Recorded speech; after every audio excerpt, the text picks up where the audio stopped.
Boa noite a todos. Sejam todos bem-vindos a mais uma aula de patologia do sistema.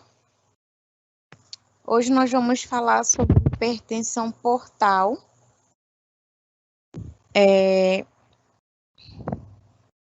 Está entrando aqui algumas pessoas, está entrando mais pessoas. Só um minutinho, tá bom? Para a gente poder iniciar.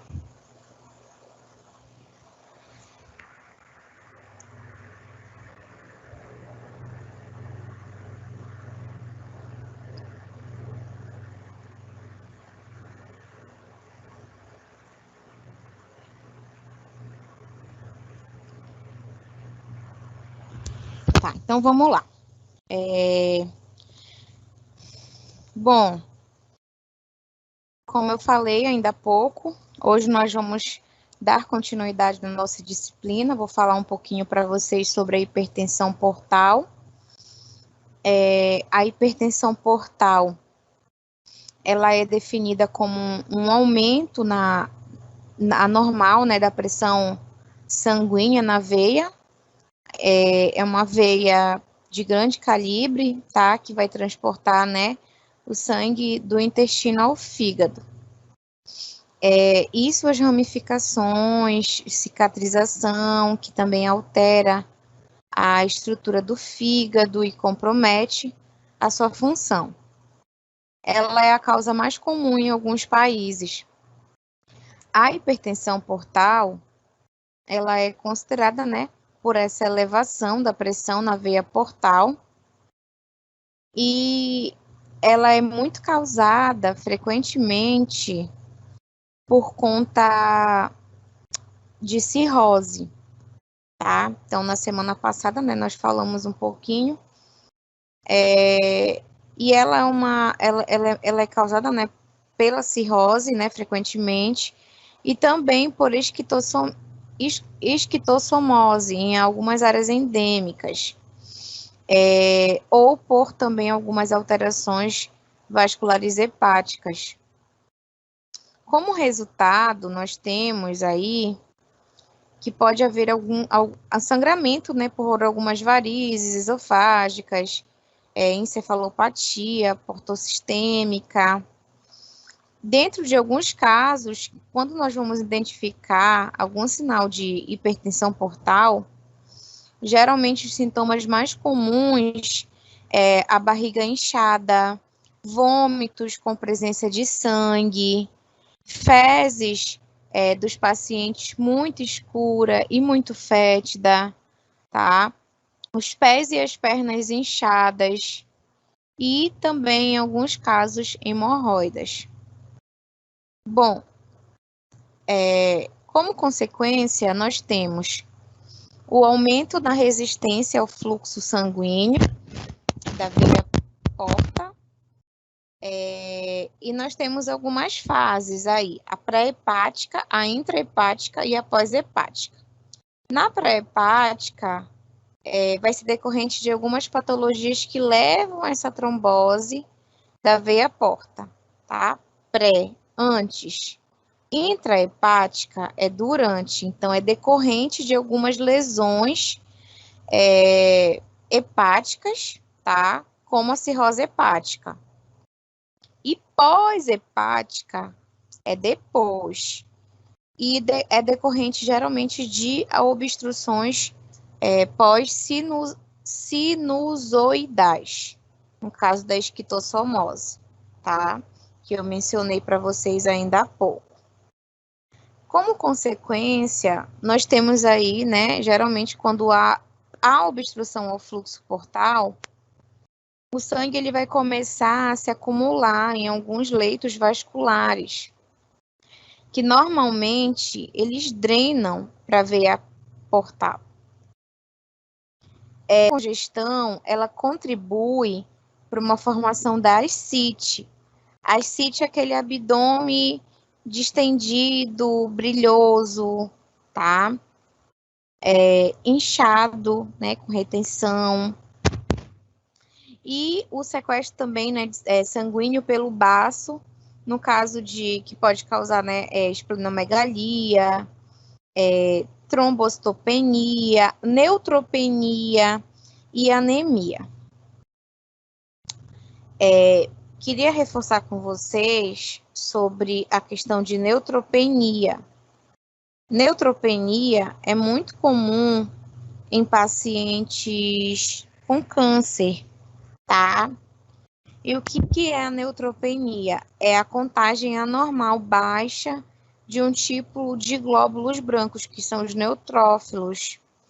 E isso pode ser causado por doenças que danificam a medula óssea, infecções ou certos medicamentos. No caso de quimioterapia, é muito comum o paciente ter neutropenia. E aí, geralmente, ele reinterna por conta de neutropenia febril. O tratamento, geralmente, ele consiste no uso de estimulantes, né, de medula óssea. A gente tenta controlar o paciente que sente muita febre, então a gente tenta fazer o controle, né, durante esse tratamento. Também das medicações, né, que vão tentar aí aumentar os neutrófilos. Além disso, a gente precisa incentivar, né, a uma boa higienização do paciente, para a gente tentar reduzir o risco de infecção. Algumas causas que podem, né, acontecer em relação à neutropenia principalmente essa ineficiência da medula óssea, tá? E o paciente com neutropenia, ele tem um risco muito aumentado de desenvolver infecções graves. Geralmente, essa contagem de neutrófilos, ela fica abaixo de um limite inferior, de 1.500. E aí a gente considera, né, uma neutropenia, por exemplo, moderada, quando a contagem sanguínea de neutrófilos, ela diminui para 500 ou, né, para 1.000, tá? Nós temos alguns medicamentos também que podem causar neutropenia, né, como consequência, tá?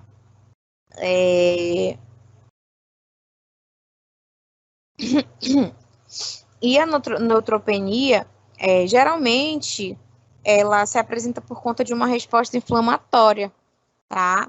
Né? Alguma infecção. Bom, sobre a questão das principais, né, complicações da hipertensão portal, principalmente, né, o abdômen ascítico, que, como eu mencionei ainda há pouco, é um paciente que vai ficar com o abdômen distendido, tá? Outra questão é sangramento, tá? Sangramento, né, de varizes gastrointestinais. E também encefalopatia hepática, insuficiência renal, infecções bacterianas. Então, tudo isso pode, né, ser como alguma complicação, uma principal complicação. Na hipertensão portal, como eu falei, ela vai ser o aumento da pressão no sistema, tá? Para quem está chegando agora. Em relação ao aumento de pressão do sistema de veias, que vai levar o sangue dos órgãos abdominais para o fígado. E isso pode trazer algumas complicações, tá? Né? Como varizes de esôfago, hemorragia, o aumento do baço, ascite, né, que consiste nesse inchaço abdominal. E normalmente esse tipo de hipertensão, ele acontece já, né, em um paciente que tem alguma lesão ou alguma doença no fígado, como a cirrose, como a esquistossomose, né, que é muito comum em pacientes hepáticos. A cirrose, nós falamos na semana passada, a cirrose hepática, geralmente, ela é crônica, né? O fígado, ele fica com o paciente vai sentir dor, edema na perna, e isso é resultante, né, de várias consequências, de várias situações. Pode levar a uma cicatriz, né, uma insuficiência hepática. A hepatite, né, pode causar o alcoolismo crônico, que são algumas causas, né, mais frequentes, alguns danos no fígado, que são causados, né, pela cirrose, que eles não podem ser revertidos,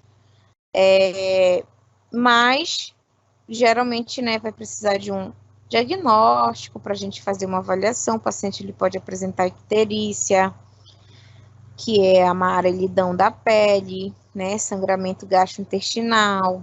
Ele pode apresentar também inchaço abdominal e confusão mental. Geralmente, né, ela é causada aí por algumas inflamações e algumas agressões crônicas, como o ataque do vírus das hepatites, né, virais, e também o abuso, né, de álcools, que geralmente é o mais comum, tá? O paciente ele vai apresentar náuseas, vômitos, perda de peso, dor abdominal, tá? Fadiga, né, que é cansaço, constipação, entre outros, mas principalmente a pele amarelada, o fígado ele pode aumentar, ele pode apresentar também urina escurecida, inchaço, né, nas pernas principalmente, retenção, ascite, tá, né, que é a presença de líquido na cavidade abdominal. E o abdômen ascítico, para quem, né, tiver algum paciente, né, que você observa que o paciente está com um inchaço abdominal, com acúmulo, né, de líquido, e na maioria das vezes é associada à doença hepática, tá? A ascite, ela é uma condição que é associada a algumas doenças, como insuficiência renal, né, cardíaca, hepática, câncer, tá? Pancreatite, infecções, a esquistossomose, tá? E a ascite, o paciente, ele tem, né, alguns sintomas também, um prognóstico, né, a taxa de sobrevivência aí, dependendo, né, da situação, pode agravar, mas geralmente o paciente ele tem um ganho de peso, ele apresenta um desconforto, um inchaço abdominal, uma sensação, né, de plenitude, de distensão principalmente, uma sensação de peso, indigestão, entre outros sintomas como náusea e vômitos, tá? Mas principalmente inchaço em algumas regiões do corpo, como nos membros inferiores, na parte das nossas pernas, pé. E a esquistossomose é a famosa, né, barriga d'água. A esquistossomose, ela pode afetar, né, o fígado, a bexiga, a urinária, outros órgãos, mas os caracóis. Nós temos caracóis em águas, né, doce, que eles carregam os vermes, né, os parasitas, tá, né, infecciosos. E ela é uma doença que é causada, né, por essa infecção desses parasitas, tá, de água doce. Então, o parasita ele pode ser, né, encontrado lá na água, principalmente aqui no Brasil, em água contaminada, né, por animais infectados, fezes ou urina, né, de humanos contaminados. E o parasita ele penetra na pele humana e aí atinge a corrente sanguínea e vai migrar para onde? Para o fígado, tá? Para o intestino, entre outros órgãos. E o paciente ele pode apresentar irritação na pele, coceira, febre, calafrios, tosse, dor de cabeça, dor de barriga, que é muito comum, tá? Dor nas articulações e até mesmo dores musculares. É uma transmissão que é necessário, né? No caso, é tipo uma infecção cruzada. O indivíduo ele é infectado e aí ele libera os órgãos estomassoma mansoni por meio das fezes. E aí, né, tem a presença de caramujos dentro da água doce. E esse contato, ele é um contato fecal oral, tá? Né, o contato da pessoa com essa água contaminada. Então, uma pessoa, quando ela é contaminada, ela já, né, as larvas delas penetram na pele e aí já vai adquirir a infecção, tá? Geralmente, né, por meio das fezes humanas, que o indivíduo ele vai eliminar, né, os ovos do verme. Então, tem que ter bastante cuidado, né?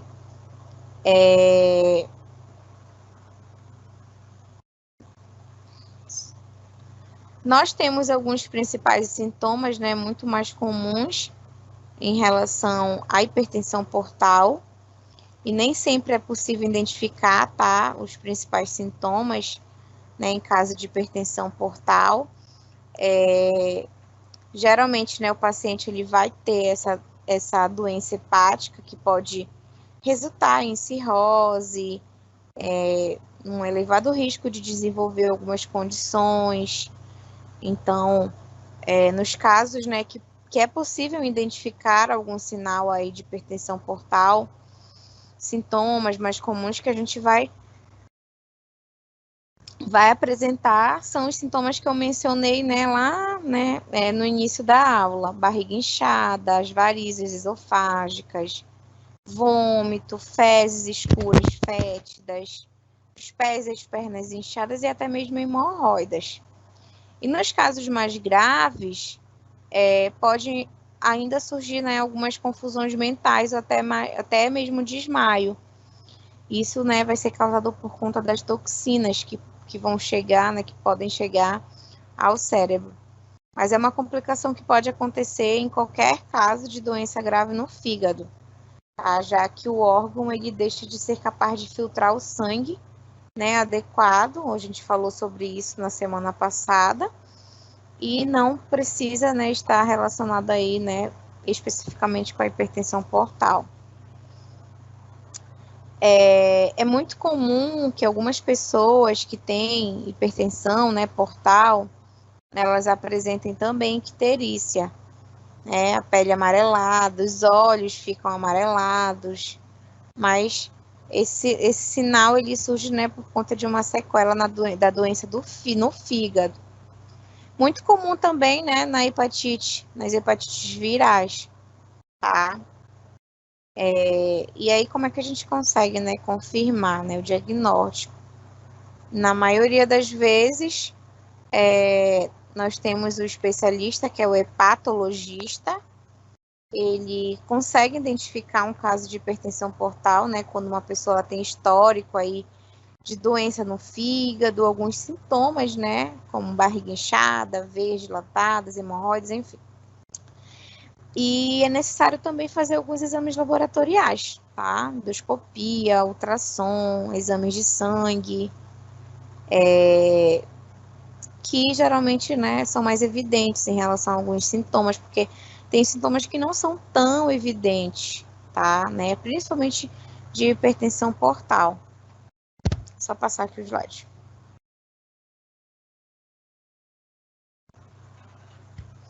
Olha aí, né? Como consequência, né, da hipertensão portal, nós temos a esplenomegalia, as varizes esofágicas e a ascite, tá?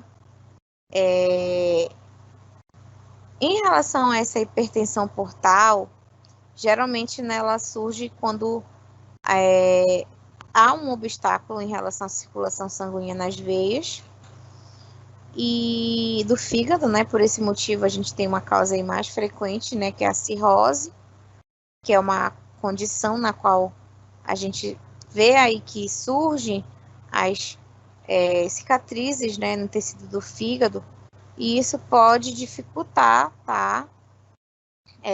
Não só o funcionamento, né, do fígado, mas também da circulação sanguínea. Então, um paciente ele pode apresentar trombose, né, na veia do baço, do fígado, esquistossomose, né, que eu já expliquei para vocês. e também fibrose hepática, tá?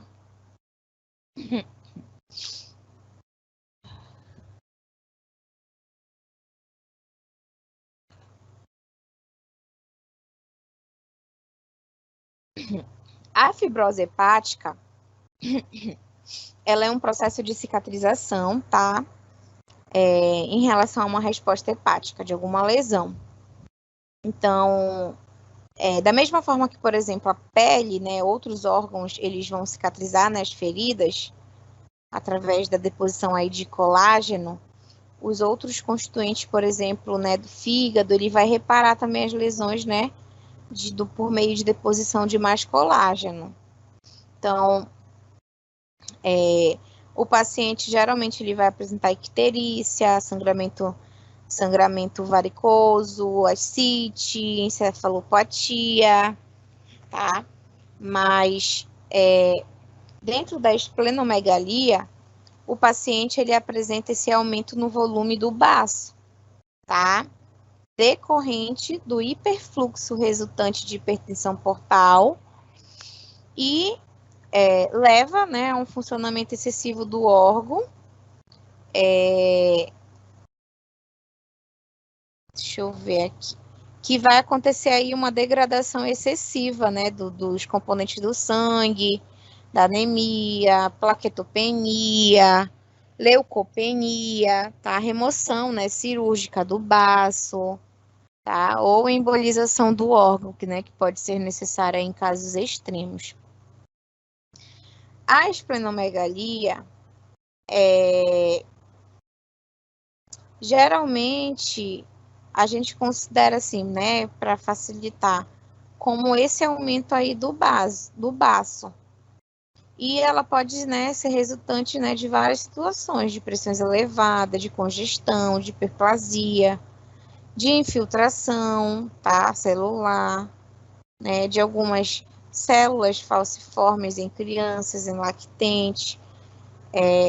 No hospital que eu trabalho, a gente tem alguns casos de pacientes que têm esplenomegalia. E o paciente, ele apresenta, né, soluços, incapacidade de comer uma refeição assim, né, abundante, pode apresentar o aumento abdominal, tá? Tanto, né, do lado esquerdo, que tem o baço, e febre. Então, no caso dessa esplenomegalia, que a gente, né, considera aí como geralmente uma causa, né, secundária, mas há várias causas, né, de esplenomegalia. E as mais comuns são neoplasias, são algumas doenças infecciosas, como a malária, a leishmaniose, tá? E ela pode ser muito comum também, né, por conta de algumas leucemias. Linfoma não Hodgkin, por exemplo, lá no hospital que eu trabalho, que é oncológico, né, infantil, então a gente tem muito caso de paciente com linfoma, leucemia, né, linfócita, não Hodgkin, mieloide crônica, entre outras, tá, né, algumas leucemias, né, de células pilosas. São todas doenças, né, sanguíneas, tá? Então, as varizes esofágicas, que é uma das outras consequências, né, que a gente tem, elas são decorrentes da... Ai, só um momentinho.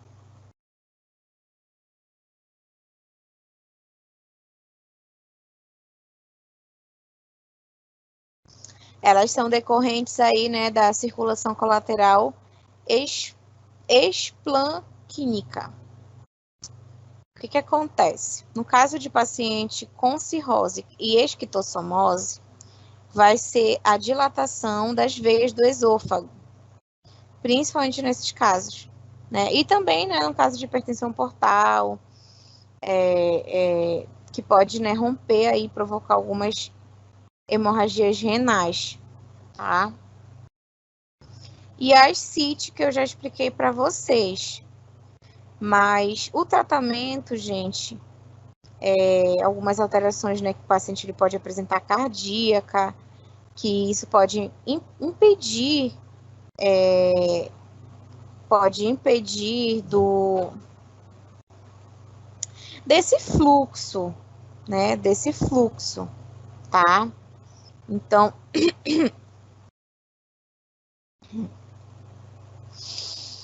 nesse caso, o que acontece? Como vai ter essas alterações cardíacas, né, e esse impedimento aí dessa circulação sanguínea, né, do fígado, pode resultar nessa hipertensão. E aí é muito comum o paciente apresentar também outros problemas, como insuficiência cardíaca, pericardite, tá? E o tratamento ele vai ser feito de acordo, né, com a situação do paciente, porque na maioria dos casos de hipertensão portal não tem cura, mas o paciente, né, ele pode ficar no estado de base, tipo, a diminuir os sinais e sintomas, né, controlar os sintomas. Isso é possível, porque a gente consegue prevenir, né, o surgimento de complicações. Mas para isso a gente precisa fazer, por exemplo, os tratamentos de remédios para pressão alta, tá? Para diminuir essa pressão, né, nos vasos sanguíneos, para tentar reduzir aí, né, os riscos de rompimento das varizes esofágicas, hemorroidas, alguns remédios também laxantes, que os pacientes, né, eles podem, né, precisar, principalmente para ajudar aí a eliminar algumas toxinas, né, que vão ser acumuladas no corpo, então ajuda aí, né, nesse auxílio. A terapia endoscópica, que ela é usada principalmente para tratar algumas varizes esofágicas, né, e evitar que possam se romper. A cirurgia, né, que pode ser feita para desviar alguma da circulação do sangue, do fígado e diminuir algumas pressões, né, do sistema portal. Então, tem situações que o paciente ele precisa fazer um transplante, né, de fígado, por exemplo, que a gente falou também na semana passada. Mas nós temos alguns casos, né, que vai ser recomendado algumas restrições de sal, de uso de diuréticos, né, como a furosemida, por exemplo, para controlar a ascite e evitar algumas complicações renais, que o paciente ele vai estar com esse acúmulo de líquido, né, na cavidade abdominal. E dentro, né, dessas recomendações, né, de orientações de alimentação, né, é importante que, por exemplo, paciente que tem hipertensão portal, ele tenha alguns cuidados diários, né, para tentar controlar aí essa doença hepática, tentar impedir esse agravamento dessa hipertensão, algumas complicações, tentar recomendar, né, evitar o uso de bebidas alcoólicas e tentar apostar também numa alimentação com pouca gordura, tá? Essa é uma das recomendações, né, para quem tem doença de fígado. As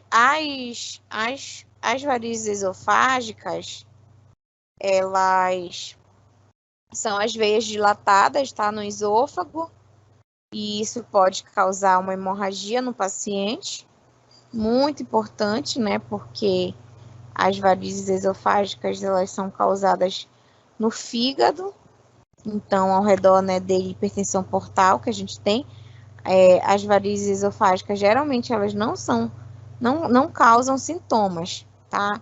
Mas o paciente ele pode ter um sangramento, né, espontâneo. Então, através, né, da história clínica do nosso paciente, do exame físico, a gente vai conhecer um pouco melhor. E também, né, a solicitação de alguns exames laboratoriais, alguns exames de imagem, para a gente tentar evidenciar aí, né, alguns sinais de cirrose, né, porque geralmente o paciente ele tem suspeita, né, de varizes de esôfago. Então, essas varizes, elas podem ser de vários tamanhos. Elas podem ser finas, elas podem ser média ou de um calibre maior, né? E as informações que a gente tem principalmente em relação aos fatores de risco que a gente pode detectar, né? Que a gente deve levar em consideração como uma doença hepática grave, tá? Hepatite, né? Autoimune, as doenças metabólicas, né? Que as pessoas, né, fazem uso de álcool, os pacientes com cirrose, e isso, né, a gente tem uma prevenção para o problema, principalmente para a gente evitar, né, as complicações, né, da cirrose.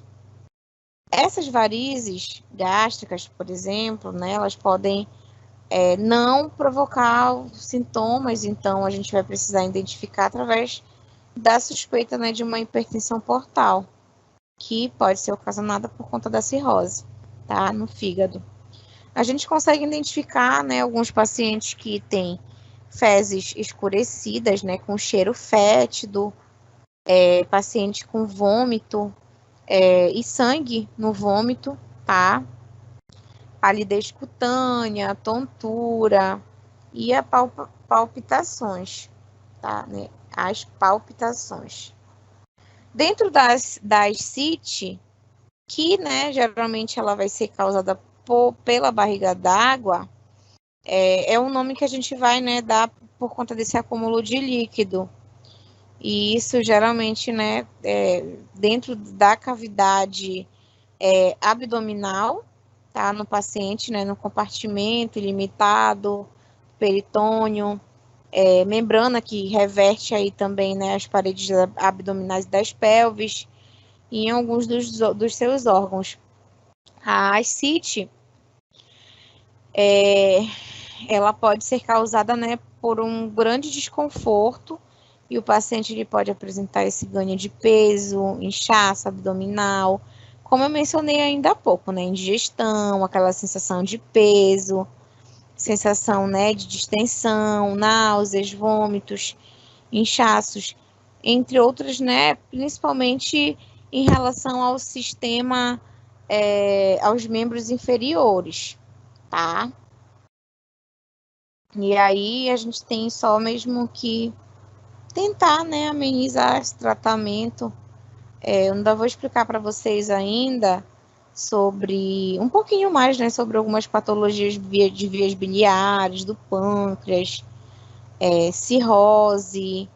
Vou falar sobre a colangite, coletitíase, tá? As doenças, né, dos 4 Fs, que é Family, Fat, Fertile e Fifth, tá? Né? Colecitite, tá?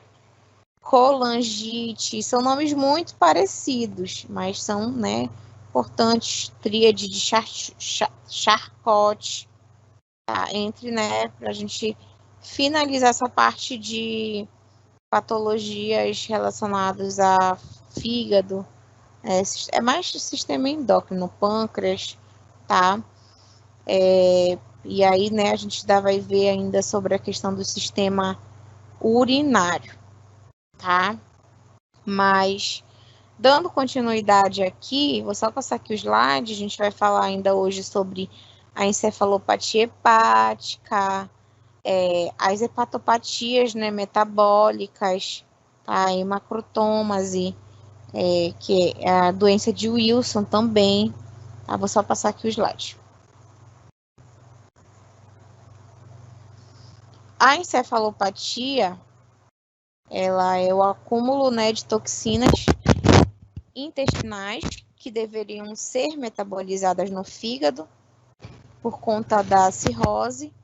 Elas ganham aí uma circulação sistêmica até o sistema nervoso, onde, né, a gente vai ter, né, a provocação aí de neurotoxicidade, desde, né, da inversão do ciclo do sono, vigília, até, né, com sono profundo.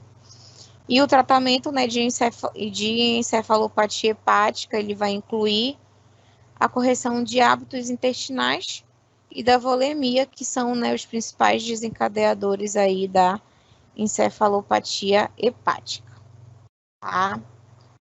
A encefalopatia hepática, ela é uma deteriorização, tá, da função cerebral que ocorre nos pacientes que têm essa doença hepática grave.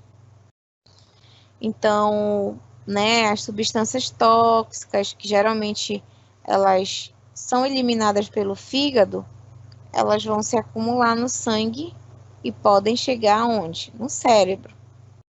E a encefalopatia hepática, geralmente na primeira fase ela é um teste, né, padrão que a gente faz, investido do sono-vigília. Então, na segunda etapa, a gente tem uma questão de caracterização pela mudança na personalidade. O paciente ele fica letárgico, tá? Na terceira fase, então ele pode apresentar confusão mental. Essa letargia, gente, ela geralmente o paciente ele fica assim largado, sabe? Largado, muito comum também, né, paciente, por exemplo, criança, né, a gente tem uma avaliação que a gente faz, tem algumas crianças que estão letárgicas, mas é aquele paciente que está largado, não, tipo, o corpo dele tá ali, mas é bem agravante, tá, né, confusão mental. Você faz uma avaliação da escala de Glasgow, confusão mental, resposta verbal, ausente, movimentação do corpo também ausente, tá? E aí, geralmente, uma das caracterizações, né, que a gente tem é que o paciente, durante essas fases aí, né, ele pode entrar em coma, tá? Então, a gente também tem algumas hepatopatias metabólicas, né, no caso do paciente, por exemplo, entrar, né, em caso de hemacrotomase e a doença de Wilson. Então, a hemacromatose, ela é um distúrbio hereditário que é causado aí, né, por uma absorção excessiva de ferro, com dano estrutural e funcional do fígado, do pâncreas, do coração, nas articulações, nas gônadas e em outros órgãos. E a hemacromatose, ela é mais comum no sexo masculino, tá? Isso pode levar, né, a desenvolver aí o hepatocarcinoma, câncer, né, no fígado, tá? No hepato. As hepatites metabólicas, elas são algumas doenças, né, do fígado. Então, a gente tem aí hepatopatia, de modo geral, né, hepatopatia crônica, que são sinônimos que a gente vai, né, descrever quando o paciente ele tiver, por exemplo, uma doença crônica no fígado, independente da situação, né, da etiologia, da gravidade, se for leve, moderado,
A doença de Wilson, eu acabei de explicar, tá?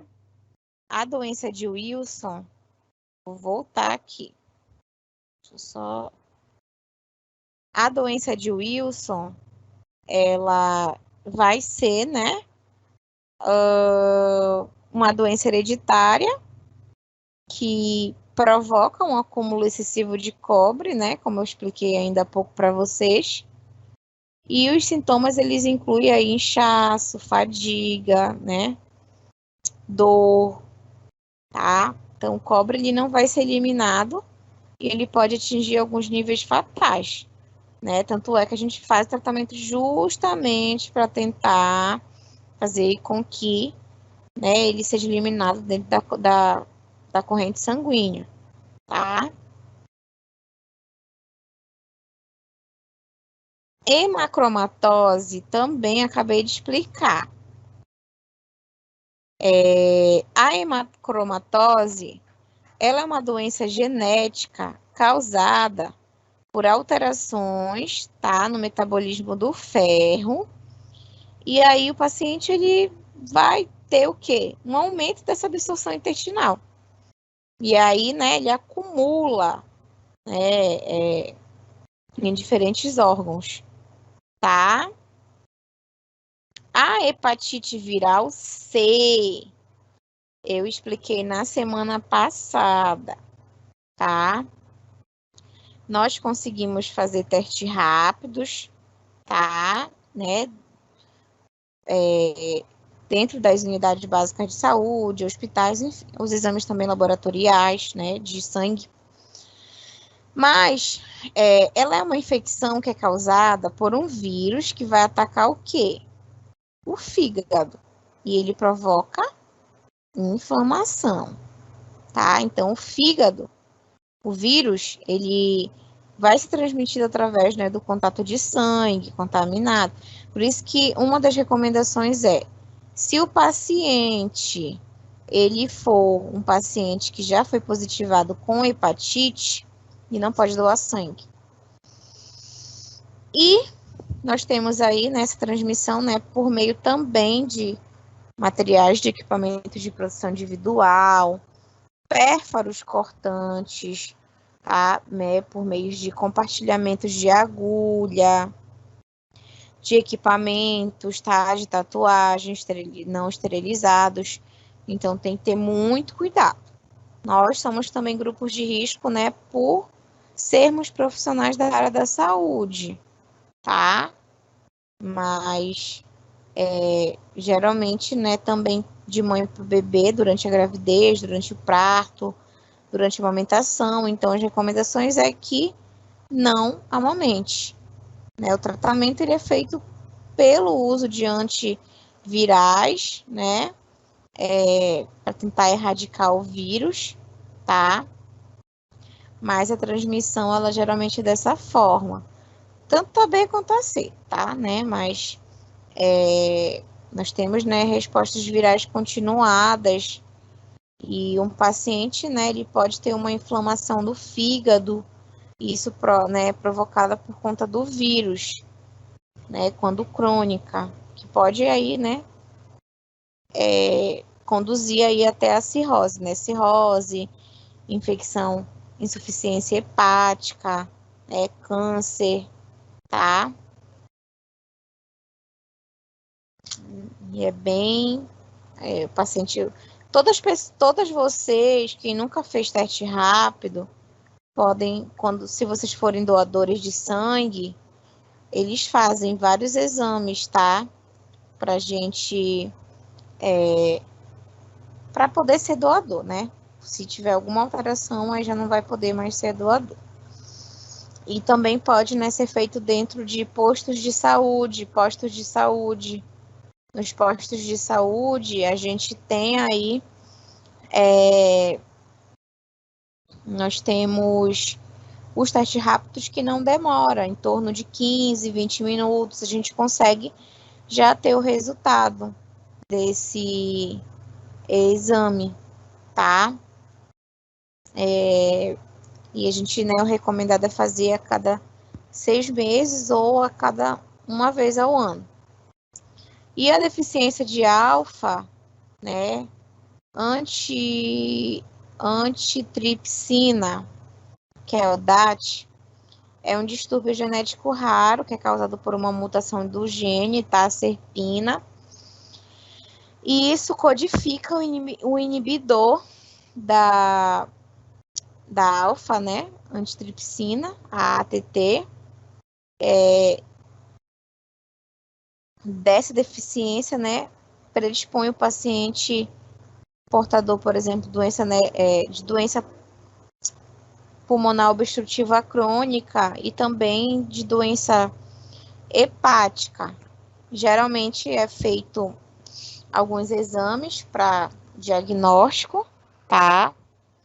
Dentro desses exames diagnósticos, a gente tenta identificar os níveis séricos de alfa, antitripsina, tá? Né? A gente faz uma medição aí da nefelometria, e também na confirmação através da genotipagem, tá? Essa alfa, gente, ela é produzida principalmente no fígado, tá? E ela atua como uma antiprotease, como se fosse uma principal função dela é inativar aí a elástase neutrofílica e impedir também, né, a ocorrência de algum dano no tecido, tá? A dosagem de alfa, ela é realizada também através do diagnóstico, né, do enfisema precoce e em algumas situações de fatores de risco que o paciente ele pode apresentar, né, como tabagismo, exposição a irritantes pulmonares, né, poeira, fumaça, enfim. A alfa-antripsina, ela é uma enzima produzida pelo fígado, né? Então, isso inibe a ação de outras enzimas que a gente chama, né, de proteases, tá? Né? Por essa reparação. Então, qual seria a alternativa que não é considerada um risco para a cirrose hepática? Que não é. Dessas todas, a doença celíaca. Né? A gente até, eu falei para vocês hoje, eu expliquei sobre a doença de Wilson, expliquei sobre a hemocromatose, na semana passada expliquei sobre a hepatite viral e reforcei hoje novamente. A deficiência de alfa, né, também expliquei agora para vocês. A doença celíaca, eu expliquei para vocês em um outro momento também.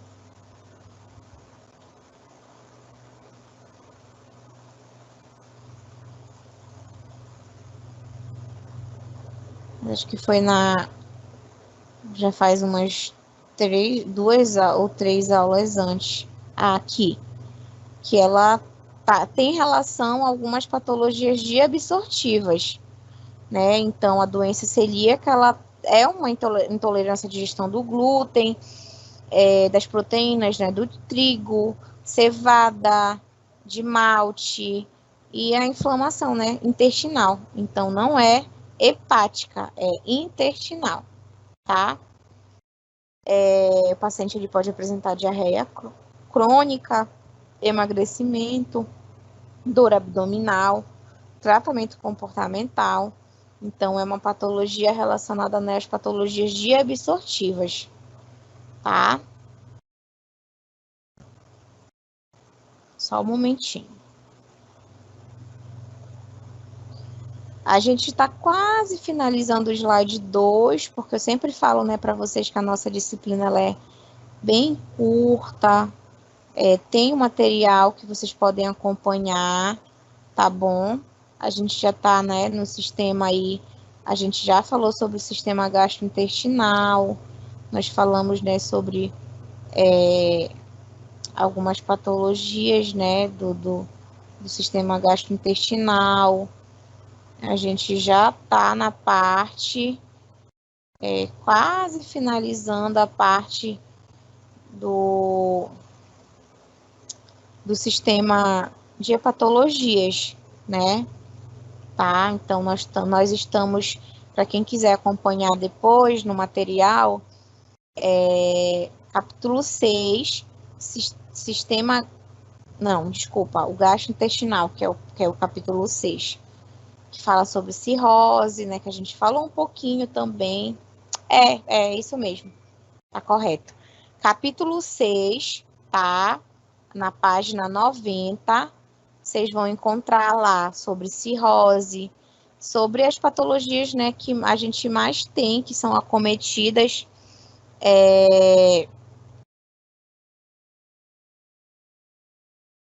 sobre as patologias, né, em relação ao fígado, às vias biliares, aos pâncreas. Então, hoje eu expliquei para vocês sobre a cirrose, né, cirrose hepática. Não, hoje não, já expliquei para vocês na semana passada.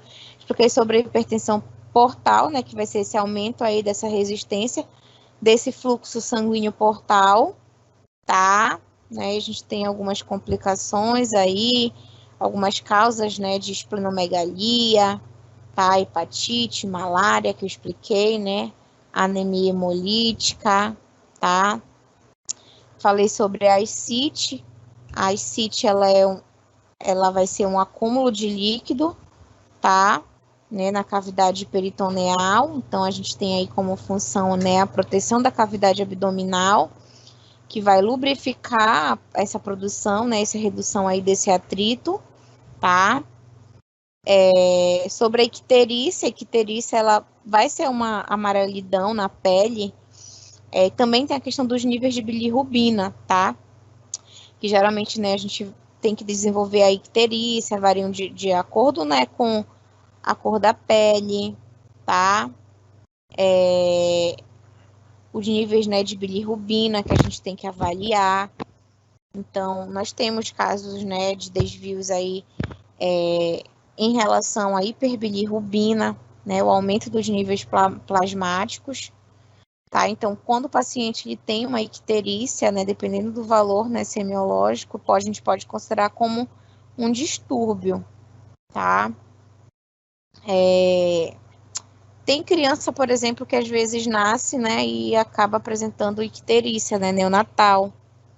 Então, precisa fazer fototerapia, tá? O fígado, ele possui, né, um papel aí muito importante nesse metabolismo de bilirrubina. Então, ele vai ser responsável pela captação, pela excreção, tá, né? E aí a gente tem a excreção da bilirrubina também, né, que vai manifestar aí várias doenças hepáticas e também não hepáticas, tá?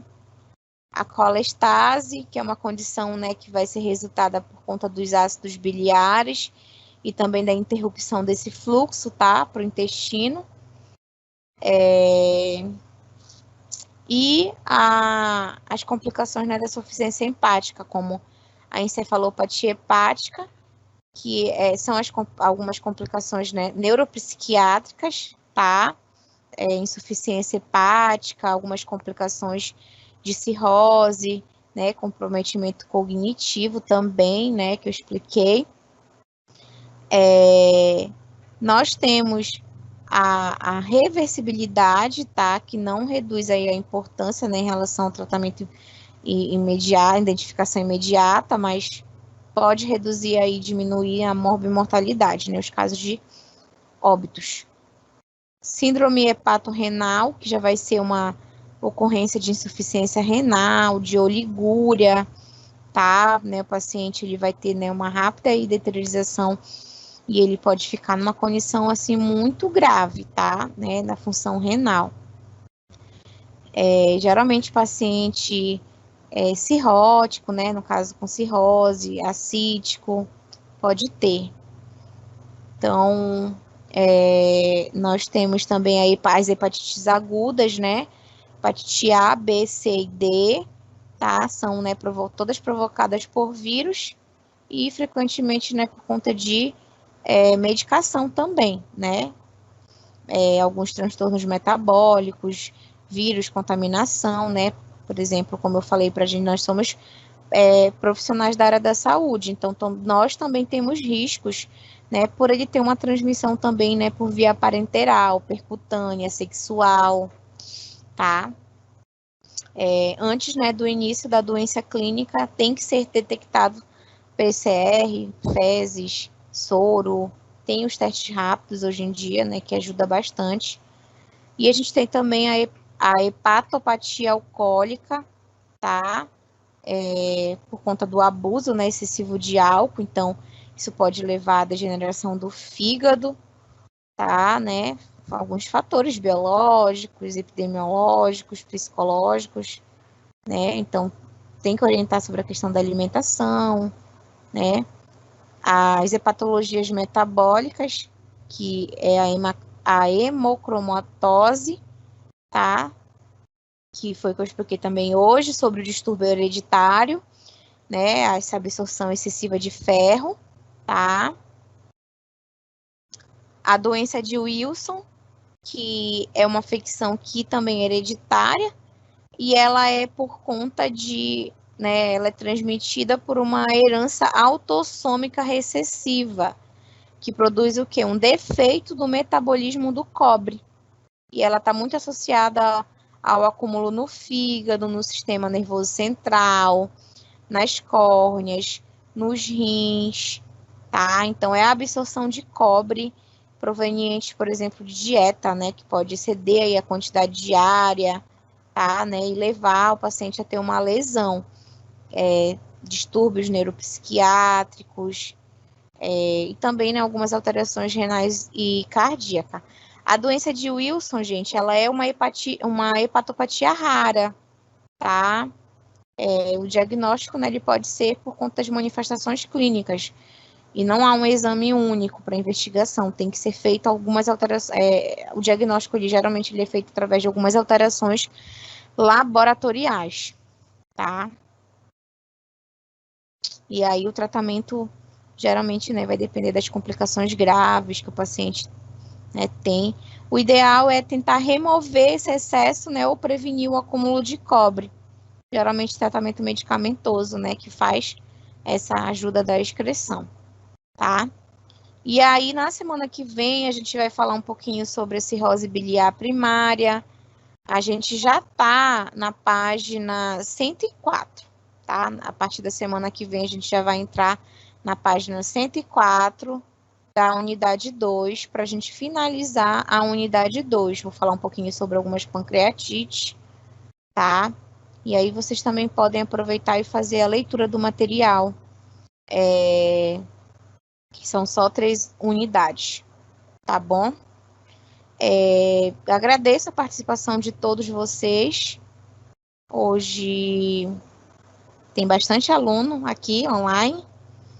Espero que vocês tenham gostado. E eu aguardo vocês na semana que vem, tá bom? Boa noite a todos. Vou encerrar aqui a reunião.